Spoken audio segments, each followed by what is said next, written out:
તો આજનો આપણો ટોપિક છે વિદ્યુત ક્ષેત્ર. આપણા ચેપ્ટરનું હેડિંગ છે વિદ્યુત ભાર અને વિદ્યુત ક્ષેત્ર. એમાંથી વિદ્યુત ભાર અને વિદ્યુત બળ વિશે આપણે આગળ ભણી ગયા. હવે એક નવો ખ્યાલ છે એ છે વિદ્યુત ક્ષેત્ર. વિદ્યુત ક્ષેત્રને સમજશું કઈ રીતે? સૌથી પહેલાં એક ઉદાહરણ લઈએ. અહીંયા કેવું ઉદાહરણ લીધેલું છે તો કે ધારો કે આપણે શૂન્યાવકાશની અંદર એક કેપિટલ ક્યુ જેટલો વિદ્યુત ભાર મૂકીએ. આ કેપિટલ ક્યુ જેટલો વિદ્યુત ભાર છે એની આજુબાજુ જો આપણે કોઈ બીજો નાનો વિદ્યુત ભાર લઈએ તો એ બીજો નાનો વિદ્યુત ભાર છે એને આપણે દર્શાવી દઈએ અને કેપિટલ ક્યુને દર્શાવી દઈએ. તો ધારો કે અહીંયા આપણે મૂક્યો છે કેપિટલ ક્યુ વિદ્યુત ભાર, એની આજુબાજુ એક નાનો વિદ્યુત ભાર એ છે સ્મોલ ક્યુ જેટલો. એ સ્મોલ ક્યુ વિદ્યુત ભાર છે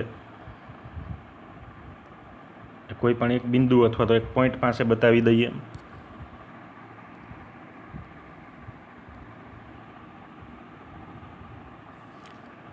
આ બીજો ડોટ છે એ સ્મોલ ક્યુ વિદ્યુત ભાર છે. તો કેપિટલ ક્યુ વિદ્યુત ભાર એ સ્મોલ ક્યુ વિદ્યુત ભાર ઉપર બળ લગાડશે. એ વાત બરાબર છે. પછી તમારી બુકની અંદર શું આપ્યું છે કે ધારો કે કેપિટલ ક્યુથી સ્મોલ ક્યુનું અંતર છે સ્મોલ આર. એનો મતલબ કે કેપિટલ ક્યુ વિદ્યુત ભાર આર અંતરે રહેલા સ્મોલ ક્યુ વિદ્યુત ભાર ઉપર બળ લગાડે છે. તો અહીંયા જે આપ્યું છે ઓપી બરાબર આર, એમાં ઓ છે એ ક્યુ બિંદુ પાસે છે અને પી એ સ્મોલ ક્યુ વિદ્યુત ભારનું સ્થાન બતાવે છે. તો ઓપી બરાબર આર અંતર છે. આની અંદર હવે આપણે બીજા સ્ટેપમાં જો આ સ્મોલ ક્યુ વિદ્યુત ભારને દૂર કરી લઈએ, હવે પી બિંદુ પાસે કાંઈ છે નહીં. કેપિટલ ક્યુ વિદ્યુત ભાર છે એ હવે શું કરશે એવું આપણે બુકની અંદર લખેલું છે કે હવે કેવી અસર થશે. શું કેપિટલ ક્યુ વિદ્યુત ભાર છે એ હજી પણ આજુબાજુ બળ લગાડશે? આજુબાજુ બળ લગાડશે તો કેના ઉપર લગાડશે? એની આજુબાજુ તો કાંઈ છે જ નહીં. અને જો આજુબાજુ કાંઈ ના હોય તો સ્મોલ ક્યુ વિદ્યુત ભાર ઉપર બળ કેવી રીતે લગાડ્યું? એનો મતલબ એ છે કે આજુબાજુ કાંઈક તો છે અને એ જે કાંઈક છે એને લીધે જ સ્મોલ ક્યુ વિદ્યુત ભાર ઉપર બળ લાગેલું. એ જે આજુબાજુ કાંઈક છે એને આપણે કહી દઈશું વિદ્યુત ક્ષેત્ર. આ વિદ્યુત ક્ષેત્ર છે એ સામાન્ય રીતે આપણને તો દેખાતું નથી પણ છતાંય હોય છે. દાખલા તરીકે એક ચુંબકનો વિચાર કરીએ તો ચુંબક છે એને એકલું મૂકી દે જમીન ઉપર. એક મોટું સ્પીકરનું ચુંબક લઈ શકો તમે, એને જમીન ઉપર એકલું મૂકી દો. એની આજુબાજુ હાથ ફેરવી અને પ્રયત્ન કરો કે કોઈ બળ લાગે છે કે નહીં. પણ સામાન્ય રીતે આપણું જે શરીર છે એટલું બધું ચુંબકત્વ ધરાવતું નથી તો આપણને ખ્યાલ નહીં આવે. પણ ચુંબકત્વ છે કે નહીં એ નક્કી કરવા માટે એક બીજી લોખંડની કોઈ વસ્તુ છે નાનકડી, એને એની આજુબાજુ મૂકતા જઈએ. એક પોઈન્ટ એવો આવશે કે ચુંબક એને આકર્ષી લેશે. તો એવું તો આ ચુંબકની આજુબાજુ શું છે કે ચુંબક એ લોખંડની વસ્તુને આકર્ષે છે. ચુંબકની આજુબાજુ જે વસ્તુ છે એ છે ચુંબકીય ક્ષેત્ર. એવી જ રીતે આ જે કેપિટલ ક્યુ વિદ્યુત ભાર છે એની આજુબાજુ પણ કંઈક છે અને એ છે વિદ્યુતનું ક્ષેત્ર. એટલા માટે એને નામ આપ્યું છે વિદ્યુત ક્ષેત્ર. તો વૈજ્ઞાનિકોએ આવા પ્રશ્ન થયા ત્યારે એનો જવાબ એણે કેના સ્વરૂપમાં આપ્યો તો કે વિદ્યુત ક્ષેત્રના સ્વરૂપમાં આપ્યો. હવે એ વિદ્યુત ક્ષેત્ર છે એનું સૂત્ર શું હોઈ શકે? તો એની પહેલાં અહીંયા જે સાઈડમાં બે આકૃતિઓ આપી છે એ બે આકૃતિઓ આપણા માટે તો જાણીતી છે. એમાં આકૃતિ 1.11a અને 1.11b. આકૃતિ 1.11a શું કહે છે? તો કે આકૃતિ 1.11a એવું કહે છે કે જો આપેલો વિદ્યુત ભાર ધન હોય તો એમાં વિદ્યુત ક્ષેત્ર બધી જ દિશાઓમાંથી બહાર નીકળતું હશે. તો અહીંયા જોઈ શકાય કે એરો છે એ બધી દિશાઓમાં બહાર નીકળે છે. બીજી આકૃતિ બી શું કહે છે? જો વિદ્યુત ભાર માઇનસ હોય એટલે કે ઋણ હોય તો ક્ષેત્ર છે એ અંદર તરફની દિશામાં જતું હોય છે. તો આ બે મહત્ત્વના નિયમો યાદ જ રાખવાના. પ્લસ ક્યુ વિદ્યુત ભાર હોય ક્ષેત્ર છે એ બહાર, માઇનસ ક્યુ વિદ્યુતભાર હોય, ક્ષેત્ર હંમેશા અંદર તરફની દિશામાં જાય. તો આ બંને આકૃતિઓ એની માટે આપેલી છે. પણ અહીંયા એક ખાસ ધ્યાન રાખજો, આ આકૃતિઓ છે એ બધી 2Dમાં છે, એટલે કે 2 ડાયમેન્શનમાં છે. ખરેખર શું હોય છે? ખરેખર તો વિદ્યુત ક્ષેત્ર છે એ 3D છે, એટલે કે 3 ડાયમેન્શનલ છે. તો અહીંયા જે આકૃતિઓ આપી છે એ ખરેખર આવી સમતલીય વર્તુળ નથી, પણ ખરેખર તો જેવી રીતે બોલ હોય એવા ગોળાઓ છે. બરાબર. દાખલા તરીકે આપણે એક ગોળ બલ્બની વાત કરીએ તો ગોળ બલ્બની આજુબાજુ બધી જ દિશાઓમાં પ્રકાશ છે એ ફેલાયેલો હોય. એવી જ રીતે આપણે વિચારવાનું છે કે વિદ્યુત ક્ષેત્ર છે એ પણ ગોળાના સ્વરૂપમાં બધી જ દિશાઓમાં ફેલાયેલું હોય છે. તો આવા વિદ્યુત ક્ષેત્ર છે એનું સૂત્ર શું થશે? તો કે ધારો કે કેપિટલ ક્યુ વિદ્યુતભાર વડે એની દિશાથી આર અંતરે રહેલા સ્મોલ ક્યુ વિદ્યુતભાર પાસે, અથવા તો ખાલી આપણે એવું વિચારીએ કે સ્મોલ આર અંતરે વિદ્યુત ક્ષેત્ર કેટલું ઉત્પન્ન થાય એનું સૂત્ર અહીંયા આપેલું છે. એનું સૂત્ર કેવું છે? તો કે ઈ ઓફ આર, આ જે કાઉન્સમાં નાનો આર બતાવ્યો છે ઈની બાજુમાં, એ એનું વિધેય બતાવે છે. એટલે એ કોઈ સૂત્ર છે એની અંદર ગણતરીમાં લેવાનું નથી આપણે, પણ એનું વિધેય છે કે ઈ છે એ સ્મોલ આરનું વિધેય છે, એટલે કે સ્મોલ આર ઉપર આધાર રાખે છે, એટલે કે અંતર ઉપર આધાર રાખે છે. એના બરાબર સૂત્રમાં શું આવશે? તો કે 1/4πε0. તો એની બદલે આપણે કે પણ મૂકી શકીએ, એવું આપણે આગળ ઘણીવાર જોયું છે. તો 1/4πε0 ક્યુ એટલે કે વિદ્યુતભારનું મૂલ્ય ના છેદમાં અંતરનો વર્ગ એટલે r² ડોટ એનો એકમ સદિશ એટલે r કેપ. આર કેપનું મૂલ્ય કેમ નક્કી કરવું એ આપણે આગળ ઘણીવાર જોઈ ગયા છીએ. આર કેપ છે એ એકમ સદિશ છે, તો એનું સૂત્ર સાથે સદિશના છેદમાં સદિશનું મૂલ્ય.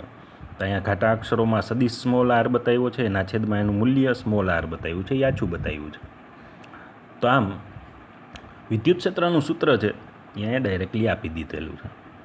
વિદ્યુત ક્ષેત્રનું સૂત્ર આપણે ધ્યાનથી જોશું તો એ ખરેખર કેવા રૂપનું થશે? તો કે આ સૂત્ર છે એ ખરેખર તો આવા રૂપનું થશે.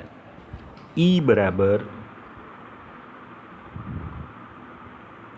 કે ક્યુના છેદમાં આરનો વર્ગ. તો આપણે ઝડપથી યાદ રાખવા માટે આ સૂત્ર છે એ યાદ રાખી શકીએ કે ક્યુના છેદમાં આરનો વર્ગ. હવે એનાથી આગળ જઈએ. એનાથી આગળ આપ્યું છે આપણને બળનું સૂત્ર. આ બળનું સૂત્ર એ તો આપણા માટે જાણીતું છે, કારણ કે આપણે આગળ બળનું સૂત્ર ભણી ગયા છીએ. આપણે એવું અહીંયા બળ લગાડવાનું છે કે જે વિદ્યુતભાર કેપિટલ ક્યુ વડે લાગતું હોય, અને કેના ઉપર? તો કે હમણાં પહેલી જે આકૃતિ આપણે દોરીને જોઈતી એમાં પી બિંદુએ રહેલા સ્મોલ ક્યુ વિદ્યુતભાર ઉપર કેપિટલ ક્યુ વિદ્યુતભાર વડે કેટલું બળ લાગે છે એનું આ સૂત્ર છે. આ સૂત્ર શું કહે છે? તો કે બળ F બરાબર 1/4πε0 બંને વિદ્યુતભારોનો ગુણાકાર એટલે કેપિટલ ક્યુ ગુણ્યા સ્મોલ ક્યુ ના છેદમાં અંતરનો વર્ગ એટલે કે આરનો વર્ગ ડોટ એકમ સદિશ આર કેપ. આટલું બળ લાગશે. હવે આ બળને હું પણ કોમન નાની રીતે લખું તો કઈ રીતે લખી શકીએ? ટૂંકમાં આમ લખી શકીએ, F બરાબર કે ક્યુ ના છેદમાં આરનો વર્ગ. તો આમાં કંઈ સમાનતા દેખાય છે? ઉપરનું જે સૂત્ર હતું ઈ વાળું એ હતું કે ક્યુના છેદમાં આરનો વર્ગ, અને આ સૂત્ર કેવું છે કે કેપિટલ ક્યુ સ્મોલ ક્યુ ના છેદમાં આરનો વર્ગ. એનો મતલબ કે આગળનો જે આ ભાગ છે એ આટલો ભાગ. આ ભાગ શું છે? તો કે એ ભાગ છે એ વિદ્યુત ક્ષેત્ર બતાવે. વિદ્યુત ક્ષેત્ર બતાવે એટલે આપણે શું મૂકી દઈશું? અહીંયા મૂકી દઈશું ઈ.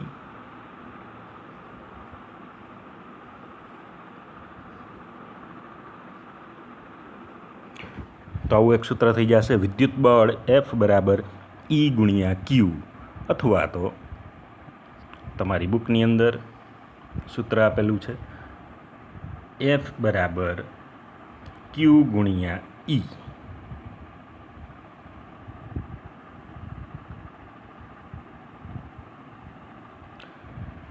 આ સૂત્ર અતિ મહત્વનું છે, ખાસ યાદ રાખવું. F બરાબર ક્યુ ગુણ્યા ઈ, અથવા તો આના ઉપરથી ઈનું સૂત્ર ઈ બરાબર એફના છેદમાં ક્યુ.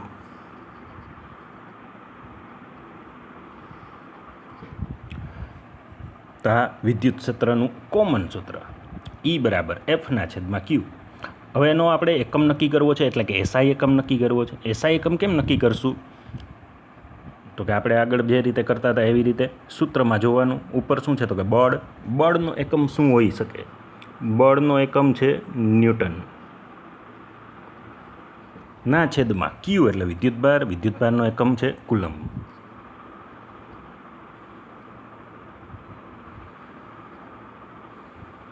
તો અહીંયા વિદ્યુત ક્ષેત્રનો એકમ થઈ જશે ન્યૂટન પ્રતિ કુલમ્બ.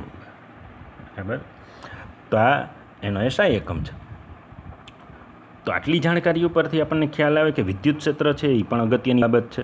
ખાલી વિદ્યુત બળ છે એ અગત્યનું નથી, પણ વિદ્યુત ક્ષેત્રનું જે સંકલ્પના છે એ પણ અગત્યની છે.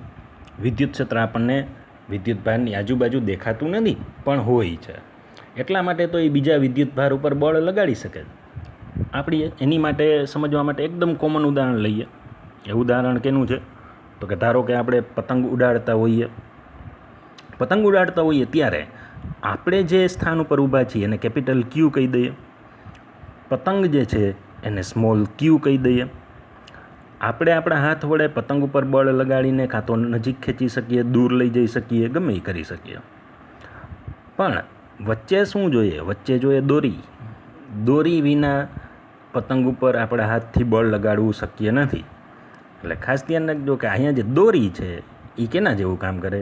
તો કે આ વિદ્યુત ક્ષેત્રની જે રેખાઓ છે એના જેવું કામ કરે. બરાબર.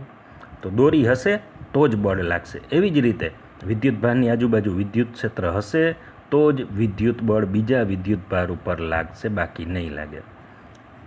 તો આની મહત્ત્વની ચર્ચા હતી. એનાથી આગળ કેટલીક નોંધ આપી છે. પહેલી નોંધ જોઈએ. પહેલી નોંધ શું કહે છે કે સમીકરણની અંદર જો આપણે વિદ્યુતભારની કિંમત સ્મોલ ક્યુની કિંમત 1 એકમ લઈ લઈએ તો હમણાં જ આપણે જે સૂત્ર જોયું એ સૂત્ર ઉપરથી વિદ્યુત ક્ષેત્રનું મૂલ્ય કેટલું આવશે? તો પહેલાં વિદ્યુત ક્ષેત્રનું મૂલ્ય મેળવવા માટે એનું સૂત્ર લખી લઈએ. એ હતું E બરાબર એફના છેદમાં ક્યુ, જ્યાં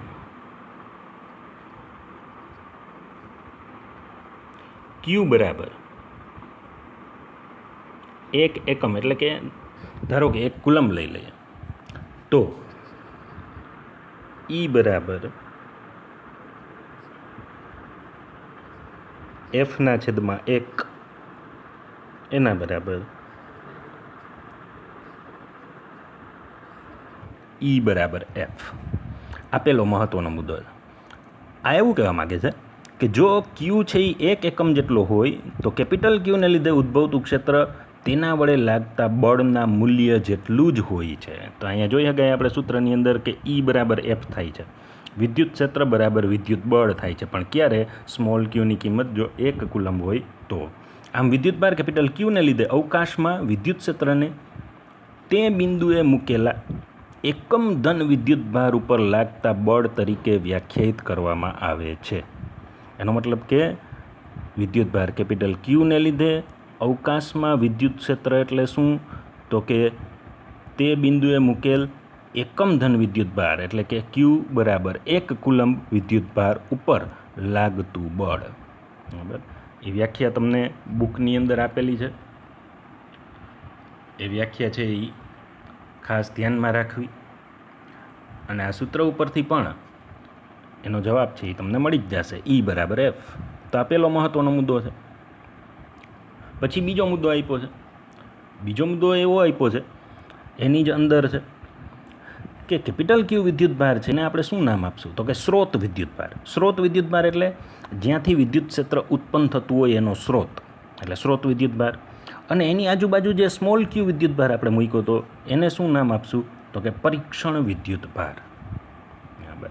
તો આવા 2 પ્રકારના વિદ્યુતભારો, એમાં એક મુખ્ય વિદ્યુતભાર જે આપણો છે કેપિટલ ક્યુ એ છે સ્રોત વિદ્યુતભાર, અને બીજો જે આપણે એની નજીક લઈ આવીને મૂક્યો છે સ્મોલ ક્યુ એ છે પરીક્ષણ વિદ્યુતભાર. તો હવે થશે શું? તો કે સામાન્ય રીતે કેપિટલ ક્યુ વિદ્યુતભાર છે એ સ્મોલ ક્યુ વિદ્યુતભાર ઉપર બળ લગાડશે. પરંતુ આપણે આગળ પણ નિયમ જોયા છે કે એક વસ્તુ અથવા તો એક વિદ્યુતભાર બીજા ઉપર બળ લગાડે તો બીજો વિદ્યુતભાર પેલા ઉપર બળ લગાડે. એટલે કે સ્મોલ ક્યુ વિદ્યુતભાર છે એ કેપિટલ ક્યુ વિદ્યુતભાર ઉપર પણ બળ લગાડશે.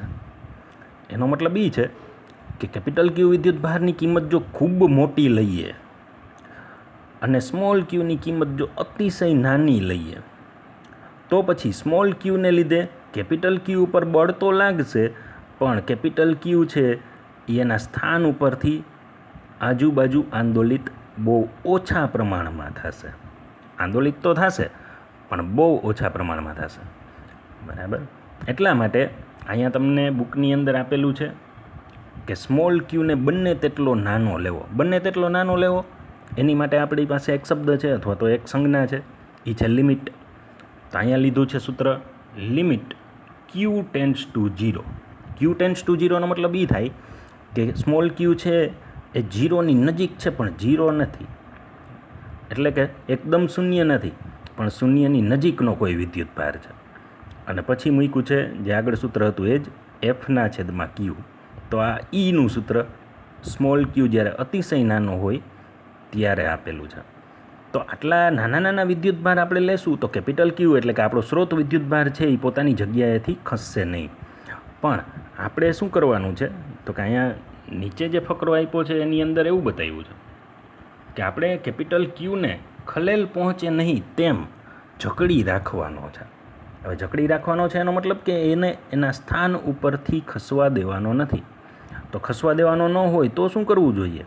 તો પછી આજુબાજુ એવા જેટલા પણ વિદ્યુતભારો હોય એ એના ઉપર બળ એવી રીતે લગાડે કે જેથી કરીને બધા બળોનો સદિશ સરવાળો જો શૂન્ય થાય અને એ બળ છે એ કેવા હોય તો કે ખૂબ જ નાના હોય. અથવા તો એવું લઈએ કે વિદ્યુતભાર જે આજુબાજુ મૂક્યા હતા એની જ કિંમત ખૂબ નાની લઈ લઈએ તો પછી કેપિટલ ક્યુ વિદ્યુતભાર છે એ પોતાના સ્થાનથી વિચલિત નહીં થાય. બરાબર. તો આમ પરીક્ષણ વિદ્યુતભાર છે એને આપણે બંને એટલો નાનો લેવો જોઈએ કે જેથી કરીને એ સ્રોત વિદ્યુતભારને પોતાની જગ્યાથી ખસાડવાનો પ્રયત્ન ન કરી શકે. એટલે કે કેપિટલ ક્યુ વિદ્યુતભાર એ પોતાના સ્થાન ઉપર જકડાયેલો રહે. તો અહીંયા જે આજુબાજુ ન જણાવેલા હોય એવા વિદ્યુતભારોને શું નામ આપ્યું છે? અનિર્દિષ્ટ વિદ્યુતભારો. જે આજુબાજુ જણાવેલા ના હોય એવા વિદ્યુતભારોને નામ આપ્યું છે અનિર્દિષ્ટ વિદ્યુતભારો.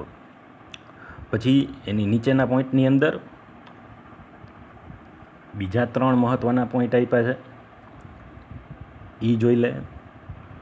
એ મહત્ત્વના હજી બીજા 3 પોઈન્ટ છે. એમાં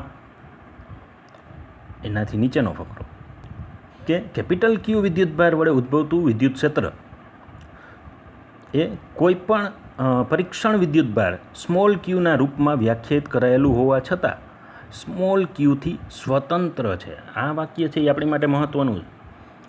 આવું આપણે MCQમાં પણ પૂછાઈ શકે અથવા તો નાના ક્વેશ્ચનમાં પણ પૂછાઈ શકે. શું કહે છે? કેપિટલ ક્યુ વિદ્યુતભારથી ઉદ્ભવતું વિદ્યુત ક્ષેત્ર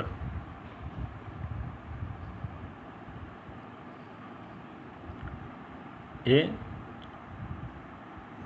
ક્યુથી સ્વતંત્ર છે, સ્મોલ ક્યુથી સ્વતંત્ર છે. તો હમણાં આપણે સૂત્રમાં જોયું કે સૂત્રમાં તો E બરાબર એફના છેદમાં સ્મોલ ક્યુ આવતું હતું. જો E બરાબર એફના છેદમાં સ્મોલ ક્યુ હોય તો વિદ્યુત ક્ષેત્ર E સ્મોલ ક્યુથી સ્વતંત્ર કઈ રીતે હોઈ શકે? કારણ કે સૂત્રની અંદર જ સ્મોલ ક્યુ આવે છે. પણ જો આપણે ખાસ ધ્યાનથી સૂત્રને જોશું તો ખ્યાલ આવી જશે. એ આપણે લખીને જોઈએ તો વધારે ખબર પડશે કે E બરાબર એફના છેદમાં સ્મોલ ક્યુ. પણ એફની કિંમત શું છે? તો કે એફની કિંમત હમણાં જ ઉપર આપણે સૂત્ર જોયું 1.7 નંબરનું ઇક્વેશન જે છે એ હતું આ કે ક્યુ ના છેદમાં R². અને અહીંયા આપણે શું મૂકવાનું છે? હજી છેદમાં સ્મોલ ક્યુ મૂકવાનો છે. તો જો આ સ્મોલ ક્યુ ઉડી જશે તો ખાલી સૂત્ર કેટલું વધશે? કે કેપિટલ ક્યુ ના છેદમાં R². તો આ સૂત્રની અંદર તો સ્મોલ ક્યુ ક્યાંય આવતો જ નથી. એનો મતલબ એ થયો કે કે વિદ્યુત ક્ષેત્રનું મૂલ્ય છે એ જે પરીક્ષણ વિદ્યુત ભાર છે એના મૂલ્ય ઉપર આધાર રાખતું નથી. બરાબર. પરીક્ષણ વિદ્યુત ભાર છે એ તો આ ટર્મ્સ છે એફના છેદમાં ક્યુ, એમાં એફના સૂત્ર અને છેદમાં છે સ્મોલ ક્યુ, એ બે એકબીજાને કેન્સલ કરી દેશે. બરાબર. આમ કેપિટલ ક્યુ છે એ સ્મોલ ક્યુના સ્થાન ઉપર આધાર રાખે છે. સ્થાન એટલે કે અંતર. તો સ્થાન એટલે અંતર. અંતર અહીંયા આવે છે. અંતર કયું છે?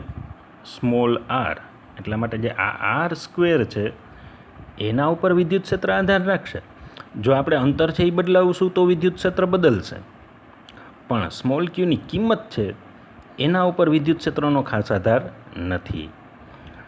હવે અંતર છે એ બદલાવશું ત્યારે વિદ્યુત ક્ષેત્ર બદલશે, તો કેના પ્રમાણમાં બદલશે એ પણ જોઈ લઈએ. તો આપણે હમણાં જે સૂત્ર જોયું એની અંદર શું આવે છે કે કેપિટલ ક્યુના છેદમાં આર સ્ક્વેર. એનો મતલબ કે વિદ્યુત ક્ષેત્ર E proportional to 1/r square. એટલે કે વિદ્યુત ક્ષેત્ર અંતરના વર્ગના વ્યસ્ત પ્રમાણમાં બદલે છે.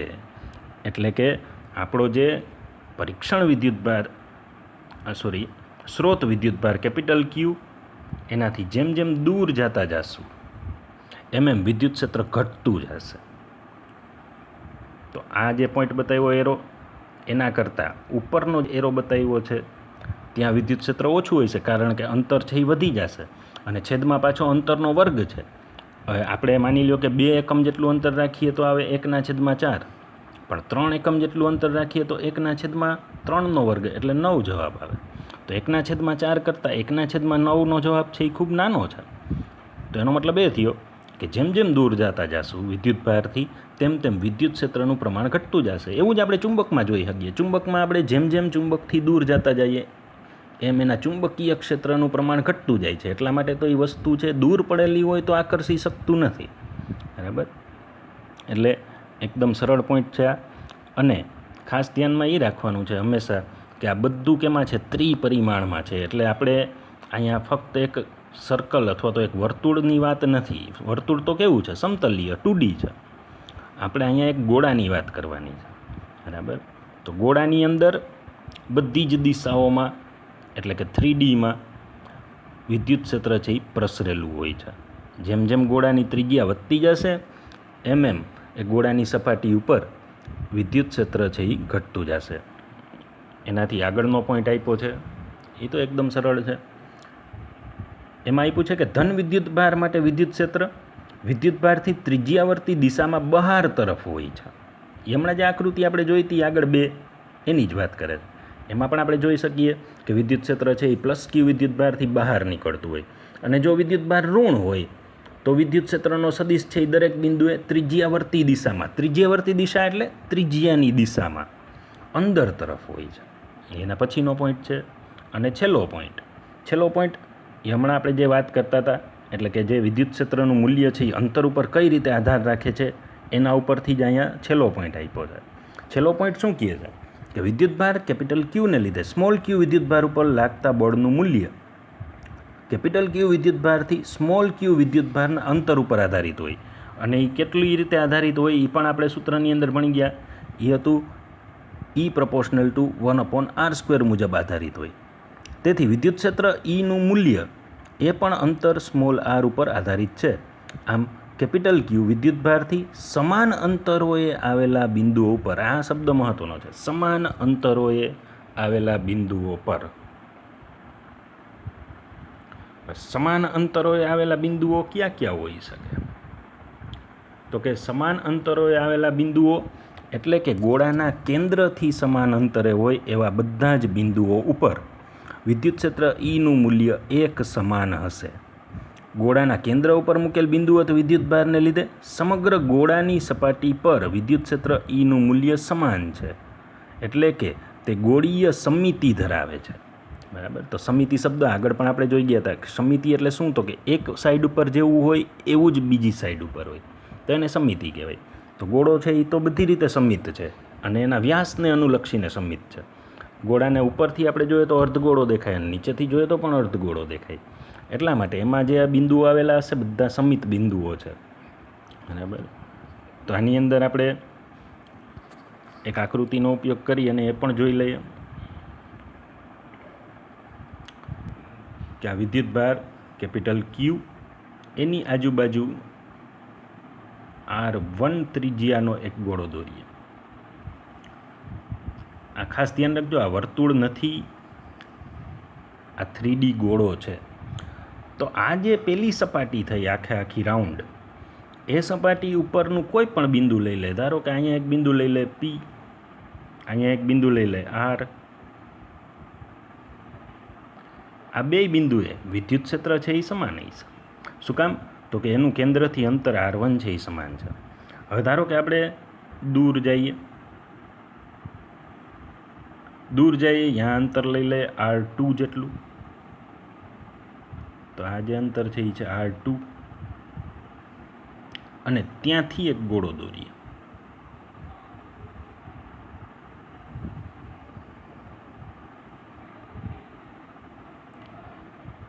હવે એના ઉપર બે બિંદુઓ લઈએ, P અને Q, અથવા તો P અને R લઈએ. તો હવે આ જે P અને R છે એના ઉપર પણ વિદ્યુત ક્ષેત્ર તો સમાન જ હશે, પણ ખાસ ધ્યાન રાખજો, આ અંદરનો જે P છે અને બહારનો P છે એમાં વિદ્યુત ક્ષેત્રનું મૂલ્ય અલગ અલગ હશે. અંદર જે R છે અને બહારે જે R છે એમાં વિદ્યુત ક્ષેત્રનું મૂલ્ય અલગ અલગ હશે, કારણ કે એનું વિદ્યુતભાર Q એટલે કે કેન્દ્રથી અંતર છે એ બદલાઈ જાય છે. તો આજનો જે ટોપિક છે વિદ્યુત ક્ષેત્ર, એના પછીનો જે ટોપિક છે વિદ્યુતભારોના તંત્રને લીધે વિદ્યુત ક્ષેત્ર, એ આપણે નેક્સ્ટ લેક્ચરમાં કરશું. આ લેક્ચરમાં અહીંયા સુધી રાખીએ, મળીએ નેક્સ્ટ લેક્ચરમાં.